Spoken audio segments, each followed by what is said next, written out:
થોડા સમય પૂર્વે ગુજરાતી ફિલ્મ આવી હતી જેનું નામ રણભૂમિ હતું. રણભૂમિ ફિલ્મ કચ્છના એક નાનકડા એવા ગામમાં શૂટ કરવામાં આવી છે. પરંતુ નવાઈની બાબત એ છે કે આ ફિલ્મમાં લીડ એક્ટ્રેસ તરીકે રોલ કરનાર શીતલ પટેલ રાજકોટ પોલીસ કમિશનર કચેરીના ફિંગરપ્રિન્ટ વિભાગમાં ફરજ બજાવતા એક મહિલા કોન્સ્ટેબલ છે. શીતલ પટેલ હાલ પોતાની રીલ અને રિયલ લાઈફ માટે ચર્ચાનું કેન્દ્ર બન્યા છે. સરકારી શાળામાં માસ્તર તરીકે સેવા આપનાર શીતલના પિતાની ઈચ્છા હતી કે દીકરી સરકારી નોકરી મેળવે અને તેમણે પિતાની ઈચ્છા 2017માં ગુજરાત પોલીસ વિભાગમાં જોડાઈને પૂર્ણ કરી. જો કે બાળપણથી જ એક્ટિંગ અને સંગીતનો શોખ ધરાવતા શીતલ પટેલે અખબારમાં એક જાહેરાત વાંચી અને એક્ટિંગ કરવાના પોતાના સપનાને પાંખો આપી.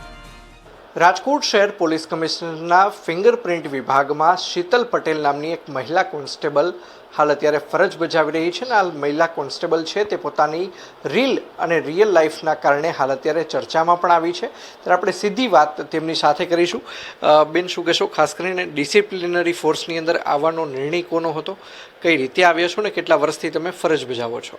ડિસિપ્લિન ફોર્સમાં આવવાનો નિર્ણય અને સપનું મારા પપ્પાનું હતું અને બસ એનું સપનું પૂરું કરવા માટે જ હું ડિસિપ્લિન ફોર્સમાં આવી છું અને 5 વર્ષ મારે આ ડિસિપ્લિન ખાતામાં પૂરા થયા છે અને હું 2017માં બેચમાં હું ભરતી થઈ છું.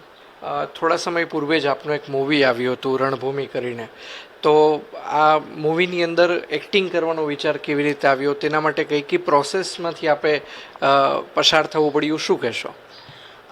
એક્ટિંગ કરવાનો વિચાર તો મને નાનપણથી જ છે, કેમ કે કલ્ચરથી હું પહેલેથી જોડાયેલી છું. મને રાસ, ગરબા, નાટક, અભિનય આ બધું કરવું ગમે ને અભિનય ક્ષેત્રમાં મારું સપનું હતું કે હું એક દિવસ મારું આ સપનું બી પૂરું કરીશ એમ મારી મહેનતથી. તો બસ મેં એક મૂવી માટે ઓડિશન આપ્યું અને રણભૂમિ મૂવીનું નામ છે અને એક સ્ત્રી સશક્તિકરણને લઈને આખો જ મૂવી છે અને સ્ત્રીને આગળ લઈ આવવા માટે છે. તો બસ એની માટે હું ઓડિશનમાં પાસ થઈ અને મેં આ મૂવી સાઇન કર્યું. તમારું આ જે મૂવી છે તેમાં તમારા પાત્રનું નામ શું છે અને ખાસ કરીને તમારો રોલ કયા પ્રકારનો છે અને મૂવીની અંદર કામ કરવા માટે પણ કયા કયા ચેલેન્જીસ હતા, કઈ જગ્યાએ શૂટ થયું છે, શું કહેશો આ વિશે? આ મૂવીનું નામ રણભૂમિ છે અને મારું લીડ રોલમાં મારું પાત્ર છે લીલા. લીલા નામની એક છોકરી હોય છે જે જનકપુર ગામમાં ભણી ગણીને મોટી થાય છે અને એ જ ગામની સરપંચ બને છે અને બધી જ દીકરીઓને આગળ લઈ આવે છે અને ગામના જે મહિલાઓ હોય છે ભરત ગૂંથણમાં આગળ હોય છે. જે કચ્છમાં આખું મૂવી 1 મહિના સુધી શૂટ થયું છે રણમાં, સફેદ રણમાં, અને એ જ દીકરીઓને બધાને આગળ લઈ આવી અને એ જ પૈસાઓથી જે ભરત ગૂંથણના પૈસા આવે છે એનાથી એ લોકો જીપ ખરીદે છે અને દરેક દીકરીઓ જીપ ચલાવે છે અને ટુરિઝમ પ્લેસ ત્યાં બનાવે છે અને ત્યાંનું જ એ ગામ આગળ આવે છે. આગામી દિવસોમાં શીતલ પટેલ છે તે કોઈ બીજા મૂવીમાં જોવા મળી શકે એમ છે? કોઈ ઓફર અત્યારે આવી હોય કે કોઈ વિશે આપ વિચારી રહ્યા હોય એવું કશું છે, શું કહેશો આ વિશે?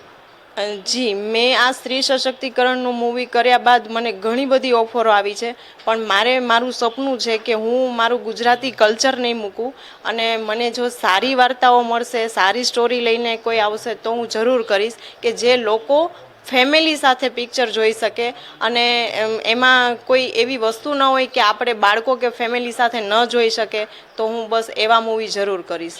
ખાસ કરીને જે બહેનો અત્યારે ડિસિપ્લિનરી ફોર્સમાં છે તેના માટે આપ ખાસ કરીને શું સંદેશો આપવા માગો છો, શું કહેશો?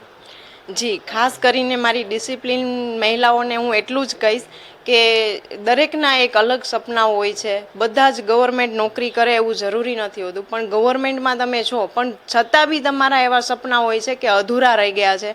તો બસ મારું એટલું જ કહેવું છે કે ક્યારેય સપનાઓને મારતા નહીં, તમે એની માટે મહેનત કરો, દિવસ રાત મહેનત કરો અને આગળ આવો અને તમારા સપનાઓ પૂરા કરો અને મા બાપનું બી નામ કરો. ઉલ્લેખનીય છે કે શીતલ પટેલે BA નો અભ્યાસ પૂરો કરીને ફેશન ડિઝાઇનિંગ અને કમ્પ્યુટરનો પણ કોર્સ કર્યો છે. જે બાદ વર્ષ 2016-17માં કોન્સ્ટેબલ તરીકે પોલીસ બેડામાં જોડાઈને શીતલે પોતાના પિતાનું સપનું પૂર્ણ કર્યું. જો કે 2023માં અખબારમાં જાહેરાત વાંચી જેમાં સ્ત્રી સશક્તિકરણની સ્ટોરી માટે બની રહેલી એક ગુજરાતી ફિલ્મમાં લીડ રોલ માટે ઓડિશન આપ્યું અને આ ઓડિશન આપવાનું તેમણે નક્કી કર્યું.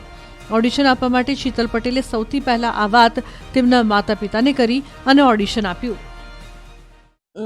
રણભૂમિ માટે મેં પહેલાં ઓડિશન આપેલું હતું કે જે ઓડિશનમાં ઘણા બધા લોકો આવ્યા હતા, ઘણા બધા લીડ માટે આવેલા હતા અને ઘણા કલાકારો હતા કે જે મારાથી સિનિયર હતા. અને મારી માટે ફર્સ્ટ ટાઈમ હતું. પણ મેં નાટકો ને બધું કરેલું છે, એટલે ડાયલોગ ને બધું મેં બહુ સારી રીતે કરેલું હતું, તો મારું સિલેક્શન થયું. અને પછી જ કેમેરાની જે દુનિયા છે એ મારી માટે પહેલી વાર હતી કે જે શૂટિંગ ટાઈમે મને થોડુંક નર્વસ લાગતું હતું પહેલા 2-3 દિવસ. ત્યારે એ લોકોની જે ટીમ હતી એ લોકોનો બહુ સાથ સહકાર મળ્યો અને મારી સાથે રહ્યા હંમેશા, અને ધીમે ધીમે કરી ને બહુ જ સારી એક્ટિંગમાં હું પાસ થઈ ગઈ અને મેં આ મૂવીમાં કામ કર્યું. ગવર્મેન્ટમાં જે તમને ખ્યાલ જ છે કે પોલીસ ડિપાર્ટમેન્ટ એક એવું છે કે જેમાં પ્રોટોકોલ અને બધા જ નિયમો અને દરેક વસ્તુમાં ડિસિપ્લિન બાબતે તમારે પરફેક્ટ રહેવું પડે છે. તો બસ એ જે પોલીસ સ્ટાફનો જે સહકાર હતો એ ખૂબ જ સારો હતો, અને અધિકારીથી લઈ કમિશનર, ડીસીપી, મારા પીઆઈ દરેક લોકોએ મને ખૂબ સાથ સહકાર આપ્યો છે, અને એના સપોર્ટથી જ હું આજે આ લેવલે છું. મહત્વનું છે કે ફિલ્મ રણભૂમિ મહિલા સશક્તિકરણનું સુંદર ઉદાહરણ પૂરું પાડે છે. ફિલ્મ રણભૂમિમાં શીતલ પટેલે લીલાનું પાત્ર ભજવ્યું છે, જે ગામની સરપંચ સુધીની સફર ખેડે છે અને સ્થાનિક અન્ય દીકરીઓને પણ આત્મનિર્ભર થવા માટે પ્રોત્સાહિત કરે છે.